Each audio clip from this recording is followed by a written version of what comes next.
welcome to another episode of Stuck in My Mind podcast. I am your host, Wize, and today's guest is proof that it's never too late to rewrite your story. Zulma Williams is a licensed therapist, trauma specialist, and founder of Dragonfly Therapy Services. From surviving cancer and toxic relationships to launching a career in mental health in her 50s, she's a living testament to the warrior within. Let's welcome someone who's turned pain into purpose and is helping others do the same.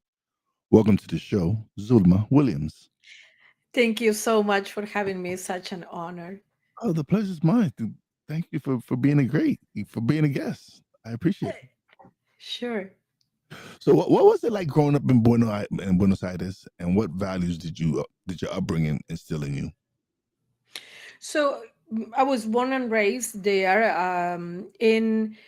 Family is so important. It's tight knit. Family extend the neighbors are your extended family, right? Everybody's in everybody's homes. Everybody's in everybody's business. And then I started. My parents got separated when I was 8, and that kind of like changed a lot of the dynamic in the family. My siblings are. My brother is 10 years older and my sister is 7 years older than me. So I was kind of like the only child with my mom at home. She was stay at home mom, and it just like the you belong, you are part of something, the community that is it was a big part of growing up. And then um I started, I have a job, and I was being outside of the home. And then at 31 I moved to the United States. But it was the socioeconomic situation in the country is still to this day, so many years later, so unstable. So it's like you do rely on family and friends, because like you really cannot do it alone, right? And I was 31, still living with my mom because I had lost my job. I didn't have a job for like 2 years, and it's like, and you're 31, you don't want to be living with your mom, but a roof is a roof, right? Like so. So was the economic The socioeconomic situation. emergency, Um, was that the reason why you left Argentina and started fresh in the United States at age 31? Correct. Because so I didn't have a job for 2 years at this point. And a tragedy really happened in my family. I had a cousin. I was 31, so he was probably 32 because he was a couple of months older than me. And he had a stroke and died. And it was like everything came crashing down because at 30, you think you have your entire life in front of you. I was like, okay, bitch, like time to start packing, right? Like, because it was such a wake up call that he died so suddenly. And I was like, okay, I think that this is my sign to do what I want. So moving to the United States was a kind of like a dream of mine since I was a teenager. And I'm like, oh, whatever. And then later might never come. And he's passing kind of like, I'm like, okay, like since that 6 months later, I definitely moved. And my therapist at the time, when I told him, he was like, congratulations. I was like, the fuck is that coming from? But because I've been toying with the idea and I finally made the decision. So at the time I took it as an adventure. I didn't have anything. So when you don't have anything, you have nothing to lose Mm-hmm. because you don't have anything, right? Like, so moving to the States was an adventure. My mom gave me her blessing, and she was like, if it doesn't work out, you always have your home here. So it was like, okay, like, let me see what waits on the other side, right? And it was so magical. I mean, reality set in really quick, but at the beginning it was December, so I stepped into a fucking movie, what I mean, with all the Christmas decorations, all the lights. We don't have that shit. Not to mention, that in Argentina we have the opposite season. So it was summer over there, and I came to winter, right? And it's like all the decorations, all the lighting, and so and I'm like, oh my god, it's like in the movie. And then 2 weeks later, fucking reality set in. But those 2 weeks, and I was like, okay, what do I have to lose? I can, if it doesn't work out, I can come back. Yeah. So here I am, right? Like so, it I kind of like I made it work out, but it was hard. It was very hard at the beginning. Like I didn't speak the language. I knew how to read and write English because in high school in Argentina, I learned English for 6 years, but there were so many students that we didn't have time to practice. Mm. So I came here and I remember I was at Miami airport was my point of entrance, although I was going all the way to California, but it was a cheaper way to come through that, right? Like so, and again, because it was an adventure, I flew for like 22 hours and it was like, and you can do it in 15, right? Like with all Yeah. the connections and whatever. So I remember like landing in Miami and the guy is asking, and then I'm like, and my face is like, like I'm terrified because I'm not understanding what he's saying, and he went like that, and then he grabbed a piece of paper and was the questions like, do you have any? Did anybody give you something that you don't know what it is, and was your luggage with you the entire time, right? Like so, I was like, oh no, yes, whatever, and I went on my way, but it was and then I started taking English as second language classes, and it was the same thing because there were so many of us that we couldn't practice to the speaking part, right? Like so, and I was living in a Hispanic neighborhood, and then I moved into a more white neighborhood. I learned really quick because I remember my first words were like more slowly, please, right? Because like people have a tendency to speak very fast in their first language. And I'm like, I was working at a laundromat, the one that you drop your clothes and you can't pick them up. Mhm. I'm like, motherfucker, if you don't slow down, you're gonna get the shirts how I want to starch, right? Like, because it was like it's light, medium, or heavy starch, and I'm asking, like, sir, you need to slow down. I don't fucking understand one word. And then being there, I think like I would say within a month to 6 weeks, I was speaking English because it's like you have no choice, literally. Right? Like, so it was like, now when I look back, it was a wonderful experience, but it was very traumatic the way that it happened, right? I could But imagine. Yeah. we all experience a lot of traumas. So it's like, okay, you know. I was working 2 blocks from the beach. I saw the sunset every day. Like, what the fuck are you complaining? Right? So So you started your bachelor of social work program at 42. What gave you the yes. courage to take the leap at a stage when many are slowing down? So I was working in accounting at that time, and I always had this thing that people will come and tell me their stories, and they're like, "Oh, I never told share this with anybody," and I'm like, "Okay," and I have a passion for helping people, and I start thinking about my future. I'm like, okay, do I want to be doing this for another 25 years? And I was like, I'll I think it's time for me to be a therapist officially. So I was like, okay, what do I need to do? Okay, I need a bachelor's, then I need a master's, then I need to do my internship.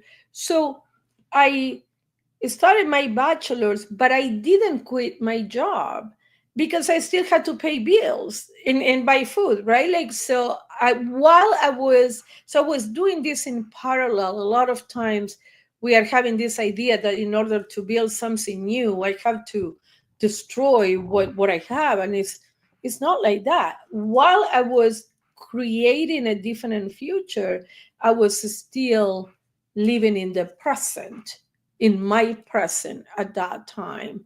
So I graduated at 46, and then 6 weeks later, I was on track to do my master's, and then 6 weeks later, I got diagnosed with breast cancer. Life is what happens when you have other plans, right? Like so, um, I took a break clearly from higher education to take care of my health, but then once I, 3 years later, I moved back to Argentina to be closer to my family, blah, blah, blah. And then I'm like, this shit, like I had a cultural shock when I moved to the United States. And then I had a cultural shock when I moved back to Argentina after being here for like about, I think, 15, 17 years. It was like, oh my God, my head was exploding. My friends were like, "You need to calm down. You're gonna have a heart attack." Because I was like, "No, this is wrong," and but because I live in another culture and I know things can be done differently. So Yeah. anyhow, I'm there and I'm like, okay, it's time for me to fucking move back to the States. I wanted to celebrate my 50th birthday here, and I asked God for a sign. Be careful what you ask for. So I asked God for a sign that moving back was the right thing to do.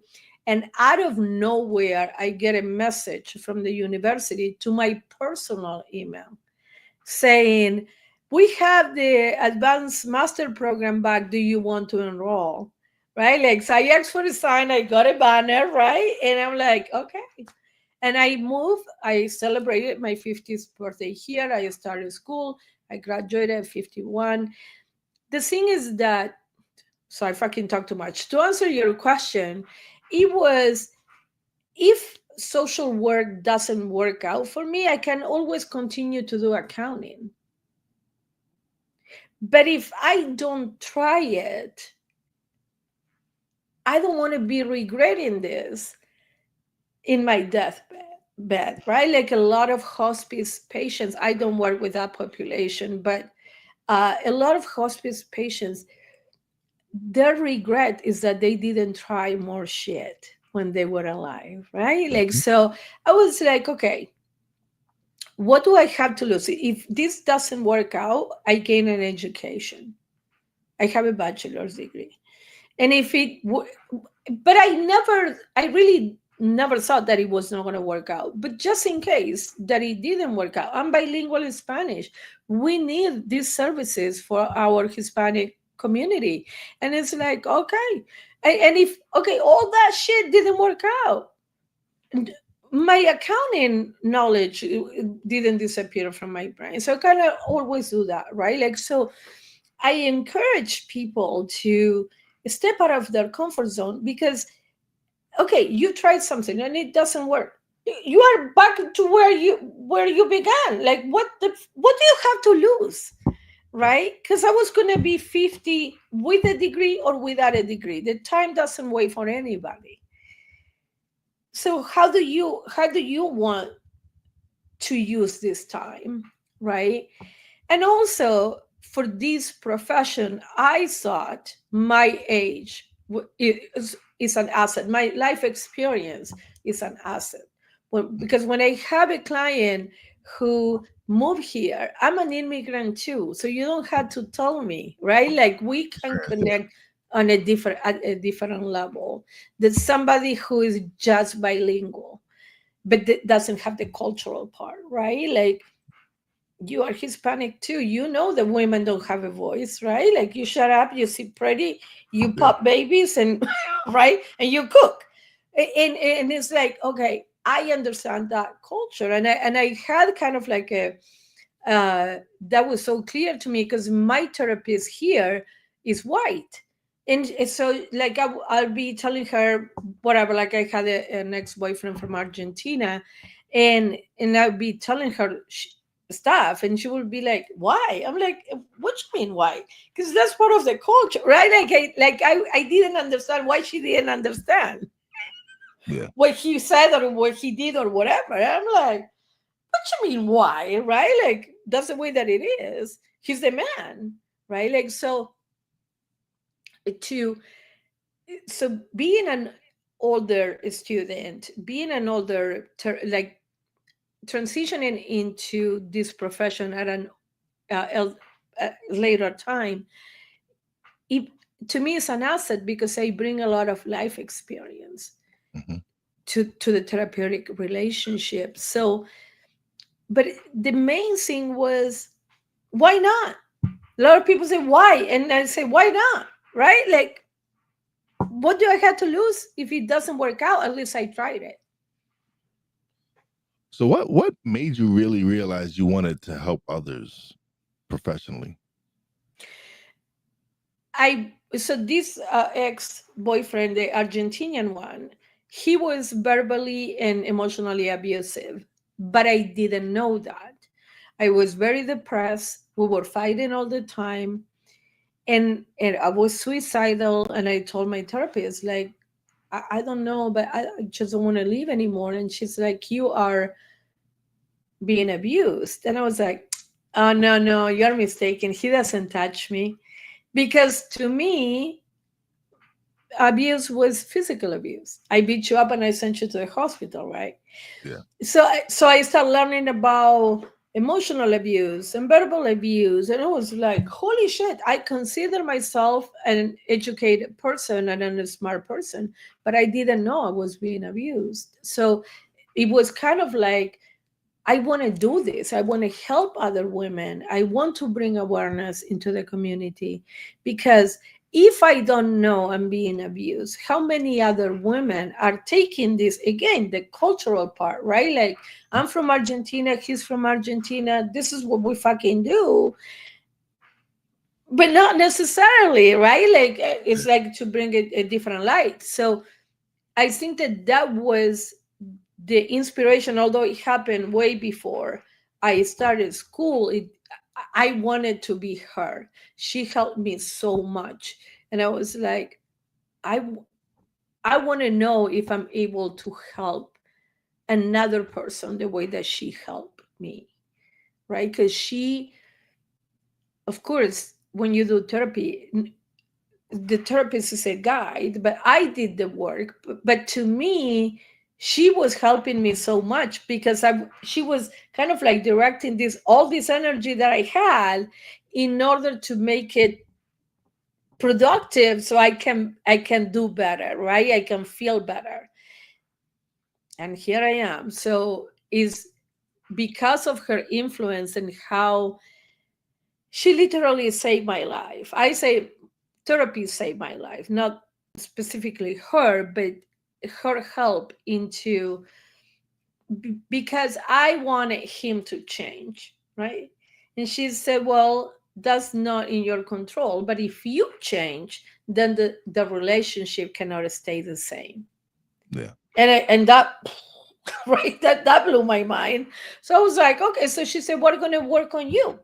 And then the relationship changed because I wasn't the same person. So he couldn't continue the abuse in the same manner that has been happening because now I'm not taking it, right? I'm not sitting there like, take it, take it, take it. So to have this gift, an ability, an opportunity to do it and not take it, it's kind of like a crime to me, right? Like, let's fucking do it. And if I get tired of doing therapy, I can always go back to numbers. They are black and white, right? It's like so straightforward. Yeah. But I'm really passionate about helping others find their own way, their own questions. I barely know what the fuck to do with my own life. I'm not telling you what to do with yours, but we are going to find the answers together, right? Yeah. So how did your cultural background influence? Because I know how it is in the Hispanic community and stuff. How has your cultural background influenced your views on healing and resilience? Because it's something that we're not. That's not something we discuss back in our homes. It's not. We don't. Right. We keep it right. It's like, oh, this, let's, and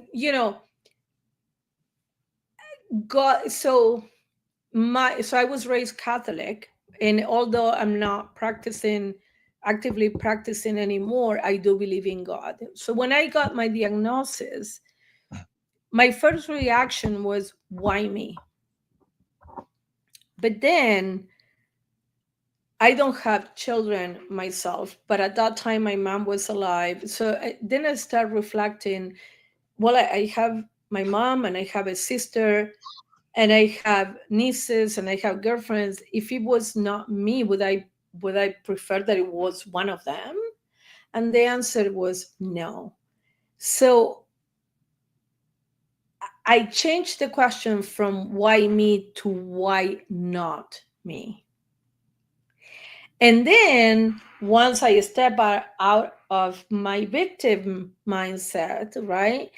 It's like, okay, so now I have a decision to make. I can sit there waiting to die, or I can stand up and fight. Spoiler alert, I chose the latter, right? Here I am.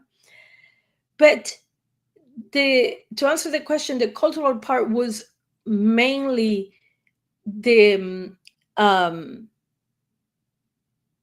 God influence, right? Because it's so prevalent in our culture. But also, I had to learn how to set boundaries because I moved there, right? After my diagnosis, I moved back there. And then my brother was like, you do this and we are going to do that. And I'm like, okay, hold on. This is my fucking life. I'm 46 years old. I'm not a child. So setting boundaries was hard for them, not for me, because I was more Americanized than Argentinian at this point. But I'm like, this is my diagnosis. This is my life. This is my body, right? But because everybody was in everybody's business. So I'm like, I'm not like that. Like when I moved back, my brother was like, we are going to talk. You have to call every day and to check in. I'm like, sir, what the fuck is wrong with you? I'm not working. Like I'm not calling nobody. There is no check-in, right? But because they were doing that, I was not part of that because I was here, but they were doing that. So setting the boundaries, although it created a lot of friction at the beginning, was paramount in my recovery, because otherwise I would have to be every decision that I made would have to be a fucking family decision, right? And again, I'm a fucking grown ass adult.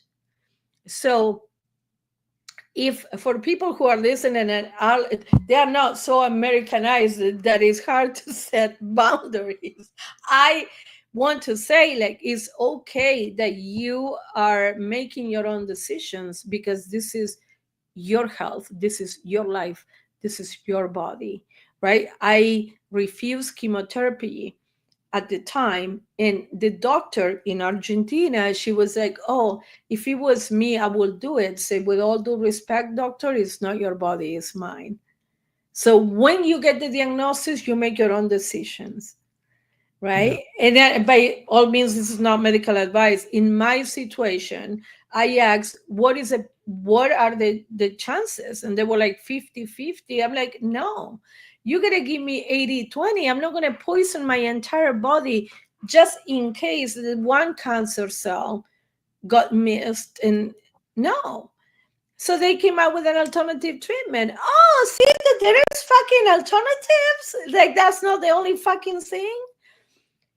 But I do, so going back there from America, I'm like, I sign whatever the fuck you want me to sign. Like, if you think that I'm gonna sue you if the cancer comes back, I'm making an informed decision. So I will sign whatever paperwork you want me to sign. And they did. I met with the attorneys for the hospital. I signed paperwork like that I'm not gonna sue them if the cancer came back and all that. But I noticed, now that I'm telling you this, that I'm saying it out loud, it was a lot of America in those things. Because if I would have been with the Hispanic mentality, I would have done, because I was not being heard. I'm telling the doctor, I don't want to poison my entire body. She's like, well, I will do it. Well, bitch, it's not you, it's me, it's my body. So guess what? We ain't fucking doing it, right? Like, is there another treatment? And I risk being kicked out, not being kicked out as a patient because I'm not following hospital protocol. But I'm like, no, like this, if I don't defend my body, who will? Right? And my boyfriend at the time, which was another motherfucker, not the abusive one, stay here. This is another motherfucker. I felt so betrayed by him because I had talked to him prior to going. He went with me to that appointment. And I said, I don't want to do the chemo because they are giving me 50-50. So we had all this conversation at home. And then when the doctor said, if it was me, I will do it, he he changed completely, right? Like, and deferred to the doctor. So I felt so betrayed because even my partner is not backing me up in this, right? Like, because of the doctor's authority. Yes, the doctor knows about cancer, but this is my body. So we need to work together. I don't know about cancer, but I know my body. You know about cancer, but you don't know my body. So we need to work as a team. But a lot of times we defer to the authority, right? Like, oh, it's the doctor. So if the doctor Yeah. says, I want to know why the fuck you are telling me this. Is there an alternative treatment? Or all of the sudden, because I refuse, they came up with an alternative treatment. Oh, see, it can be done in another way. Yeah. But because we put our head down and we say, yes, ma'am, yes, sir, because it's the doctor, and maybe another patient wouldn't get this opportunity, right? And I think that all that courage, if you would, is because I was American. That was my American part. Because I don't know if I would have done it if I was there, like, Yeah. the entire time, right? Like, so the family dynamics and everybody being in everybody's business is like, I remove myself from that dynamic so I can see it and I can set a boundary better than if I'm in the midst of that dynamic. But I'm like, no, I'm a grown ass woman and I'm gonna make my own decisions. Again, informed decisions, right? It's not because I don't want to lose my hair. It's because you're fucking poisoning my entire body and you don't even give me, if you're, it's hit or miss. Motherfucker, why don't you poison your body for hit or miss, and we'll see, right? Like, so it's like, you know. So you've taken hits that would have knocked most people out, but you didn't. You just didn't survive. You built something from it. Let's talk about how you turned your scars into a source of service. What inspired you to launch Dragonfly Therapy Services, and why the name? So I want, my motto after my diagnosis is, I had cancer. Cancer didn't have me. Right? Again, we can apply this to any challenge that anybody is confronting. So I started doing internship. Then I became independently licensed, and I'm working in community mental health. And I want to help people who experience anxiety, depression, and trauma. When you are an intern, you have to take whomever walks through the door. But when you are independently licensed, you get a little bit more choice. So I was working in community mental health, and I'm like, okay, I want to focus on anxiety, depression, and trauma. I don't want to work with couples. I don't want to work with personality disorders. Here comes a couple, and they is put in my schedule because one of them only speaks Spanish, and I'm like, how is my fucking problem that I'm the only bilingual therapist that you have? Hired other bilingual therapists. So I grew tired of not being heard. So I open my own practice, right? Because then I can choose who the fuck I work with, right? Mhm. And Dragonfly, why Dragonfly? Because Dragonfly symbolizes the change that comes from the inside. Dragonflies fly over the surface of the water and they eat all the bacteria so the light can come in. So that's why Dragonfly. It is very symbolic to me. So, what types of clients do you work with, and what makes your approach to trauma therapy unique? I work with highly motivated adults who experience anxiety, depression, and trauma. And specifically for trauma, I use a technique that is called accelerated resolution therapy, which is very, very effective for traumatic events, for other things too, but I use it mainly for trauma. So when a traumatic event happens, your brain creates a movie of that event. Let's say a car accident. So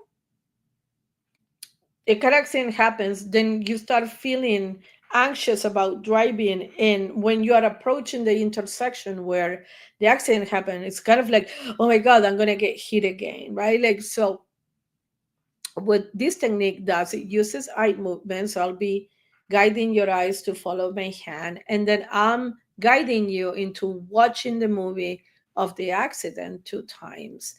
And then you get to replace the movie. You make it that you were not there, you make it that the collision didn't happen, like however you want to change it. But hold on, the movie I'm creating is not real. Correct. But the movie of the accident is not real in a sense of like the accident is not happening right now. It happened when it happened. But the Mhm. brain cannot tell the difference. So out of this movie, that is a horror movie, and this movie that you created with a better ending, which movie do you prefer? Right? Like so when the brain creates a movie, it plays that is channel 3 with the movie of the accident. That's the only movie it has, so that's the only movie it plays. But now we are giving channel 5 with a different movie. You know that the movie is not real. You know what happened. This is not about denial, but it's to help you not get so trapped about something that you cannot fucking change. The accident happened, but you reliving it every time you go through the intersection is not helping Mhm. your present, your life right now, right? Like so it's kind of like, okay, well, let's fucking change the channel, like because neither one of this is real. Okay, let me watch the fucking movie that I created where like this didn't happen.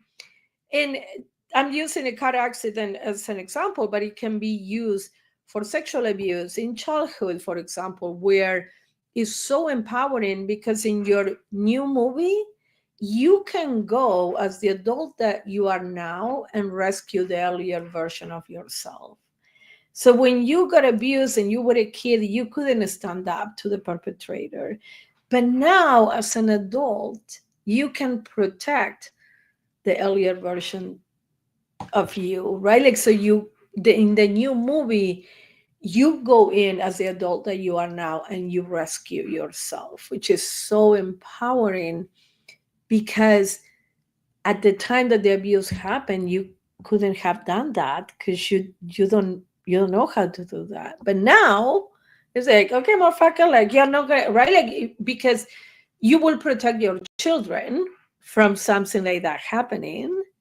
So you are rescuing the child version of yourself, which is so beautiful to see because you see the transformation in most of the time in one session. Some stuff might take 2 or 3, but in my experience, after one session, you're good to go. So in people get so surprised and excited because it's oh shit, like I do feel better. So that now they want to process more trauma, right? Because it's fucking working. I'm like, yeah, bring it on.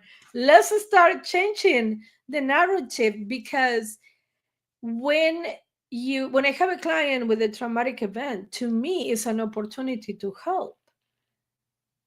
So when you told me something traumatic that happened to you, it's like, oh, I can help. If I sit there and I cry with you, we're not gonna get anywhere.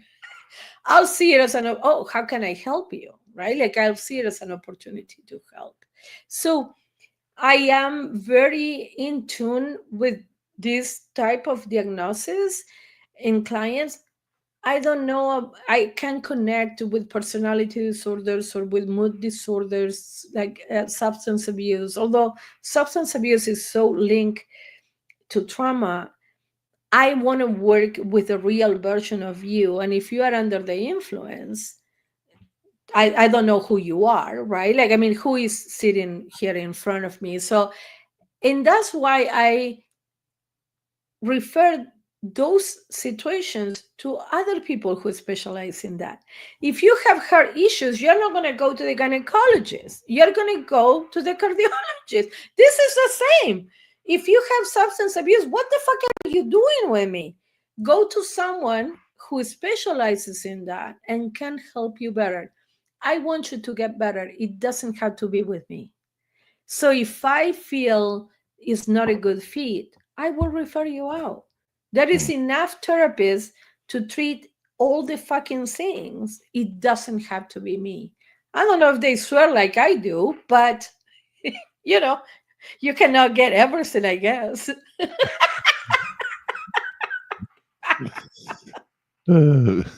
So something you talk about a lot is honoring the warrior within. What does that actually look like in daily life? Let's say that you are currently facing a challenge, and I will ask you to revisit your own life. You have confronted challenges before. How do I know? Because you're an adult. How do I know that you made it? Because you're here. So go just check back your own life, and you're gonna realize like you have 100% positive outcome on overcoming challenges. How do I know? Because you're here. So whatever the fuck you've been through could not take you out. Why is this challenge different? You are going to overcome this one too. But we have a tendency to forget, because when we are in the middle of the challenge, right, it's like, oh my god, like I don't know, I don't see the way out. I i encourage you to think about a particular challenge in your past where you didn't see the way out either at that time, but somewhat you kept pushing through one day at a time, and you came on the other side. Why is this fucking challenge different than that? So I'm reminding you of your own power. I don't even need to know what your challenges were. I know you've been through shit simply because you're human, Mhm. right? So it's like, okay, look at your own life. I'm not a Pollyanna. Oh, I believe in you. Like, no, fucking check your own life. Like, I don't even need to know if this is your own record, right? Like, so in my case, I use cancer as an example. Like, if I kick cancer in the ass, like, what can stop me? But I sometimes I forget. I do get depressed about a current challenge, and I'm like, bitch, wake up. Like, you kick cancer in the ass. Like, why is this overpowering you right now, right? Like, and I forget that, oh yeah, I've been through shit, and at that time I didn't have all the answers either. We have like this idea that, oh, when I have all the answers in front of me, I'm gonna overcome this. No, you just need to fucking keep going through it, and you're going to come out on the other side. So finding your inner warrior is that, it's like remembering that you already have done this. And I understand that God doesn't give you more than you can handle, but sometimes God confused some of us with Rambo, right? Like, okay, like, okay, Mhm. let's sharing is caring. Let's give shit to other people, right? Like, Right. but it's about remembering that you you have the power to overcome this too. You've already changed so many lives, but I know you're far from done. Let's talk about the next chapter. What's your big vision for Dragonfly Therapy Services in the next 3 to 5 years? I want to be able to help more people. So right now, I'm licensed in Nevada. So in order to be a client for me, you have to be in the state of Nevada physically. But I want to expand, and that's where the podcast come in, because I wanted to be to get to know, to be known, and hopefully expand to provide services to people independently of where they are in the world. So does that include like digital resources, courses, events? Yes, yes. And a book is also on in In the the works? bucket list, right? No. In the work, like I haven't started yet, but it's like it's something that I'm being called to do, because it's like, oh, um, it's like, yeah, I can, I do appreciate the opportunity to share my story, and also it's like, oh, okay, maybe I can reach more people if uh, when the book is complete. Oh, it's funny because a few years back we self-published my nephew's book, and back then I didn't think I would be a writer. I didn't think of myself as creative and stuff like that. And so, but in these past few years, I've written multiple books, and I just released a couple. So, yeah. So it's just I would have never thought 5 years ago when I started this that I would have been doing the things, but it was just like a natural progression. It's like, all right, I started podcasting. I was not in media. That was just not my career. But when I got into it, I discovered my voice. I discovered that I had a voice, and I discovered my purpose and it was like, okay, having these conversations were beneficial to me because I'm growing and learning every day.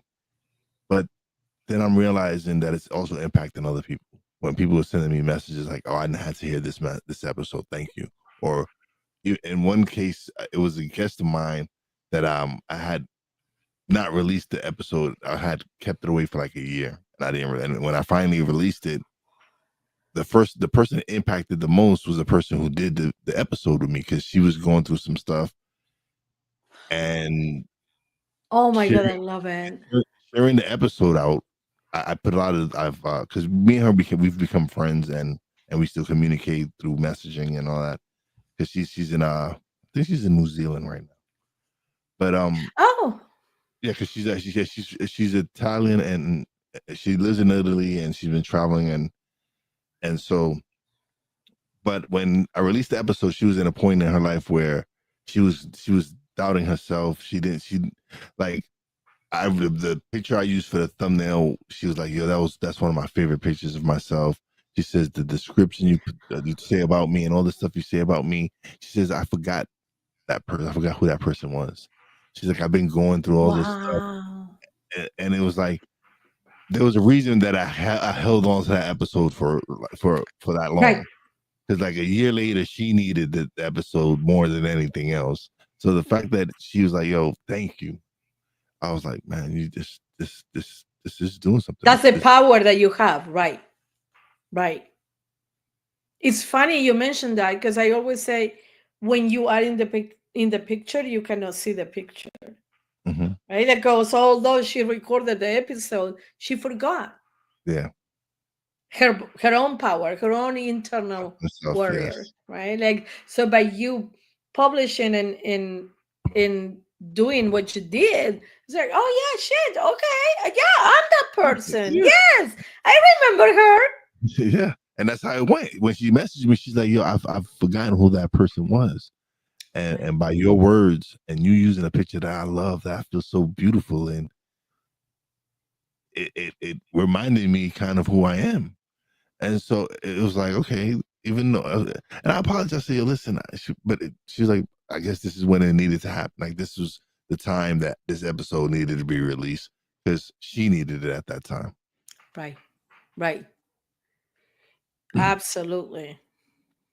So, what's one mindset shift you believe that the world needs to hear right now?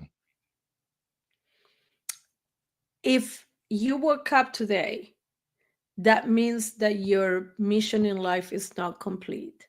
So keep putting one foot in front of the other, one day at a time. If one day is too long, 1 hour at a time. If 1 hour is too long, 15 minutes at a time. As far as you continue to put one foot in front of the other, you're going to come on the other side of this. Mm. If someone listening feels like they're too late to change their life, what would you say to them? I would say you're barking at the wrong tree. Okay, I started my bachelor's at 42, my master's at 50. English is not my first language. What's your fucking excuse? Okay, no, I'm not motivated. Motivation is fucking overrated. Okay, you Mhm. have done shit you were not motivated to do your entire life. So I like to change, like that day that you fucking went to work when you were dying, you were not motivated, you did it. When your kid needed something and you were fucking sick, you got up and you did it, right? And you were not motivated. So I Yeah, like to use the word discipline instead, that you discipline enough to do it, right? Like, do you want it bad enough? If anything, cancer came to show me how bad I wanted to be a therapist, because I could have given up at that point and nobody would have blamed me. Oh my God, she had cancer. I'm like, okay, motherfucker, like, okay, let me get better and then I'm back, right? And stronger, if you would. So it's like, it's never too late. Are you breathing? Fucking go and do it. Do you want to do that? I start podcasting at 59. Hello. Like, you know, what is it that you want to do? If money was not an issue, what would you do? yeah, That's where your passion is. So without leaving your current situation, like if you have a job, don't fucking quit your job to pursue your passion. You're gonna fucking die in 2 months because you need to fucking eat. So you need to be practical, but it can be done.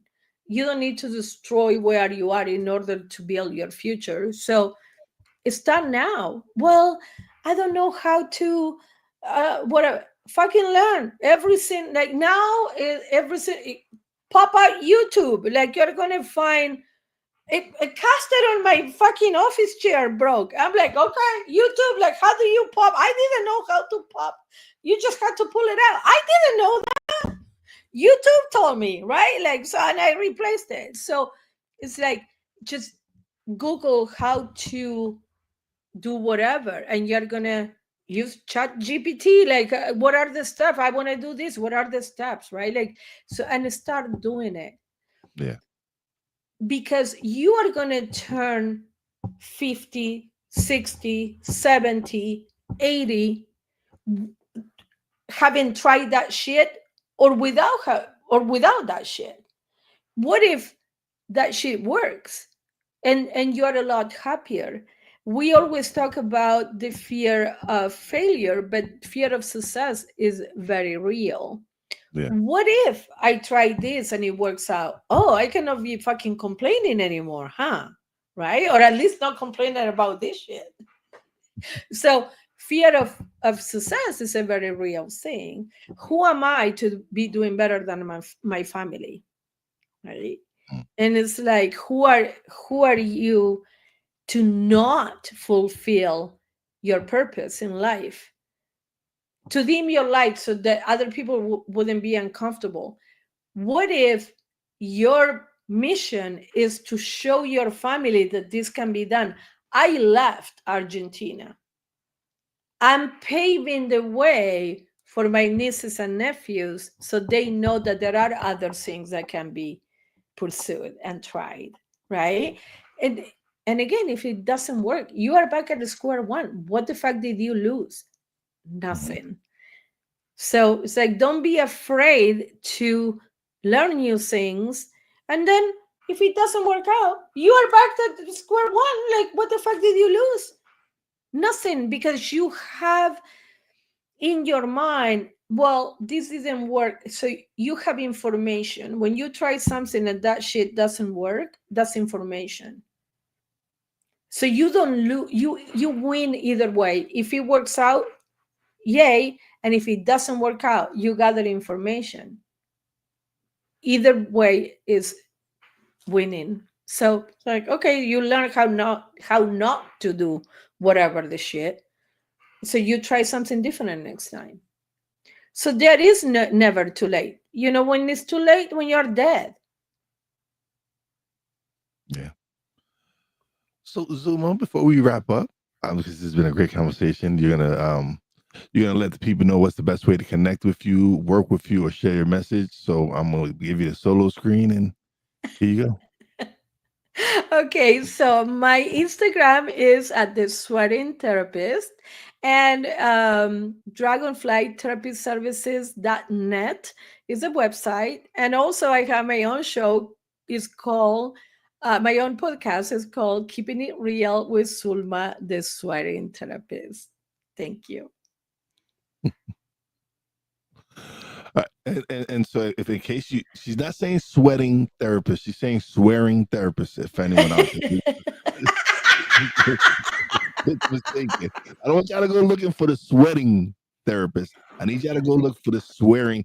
If you listen to this episode, you know she is the swearing. Yes, thank you. Thank you.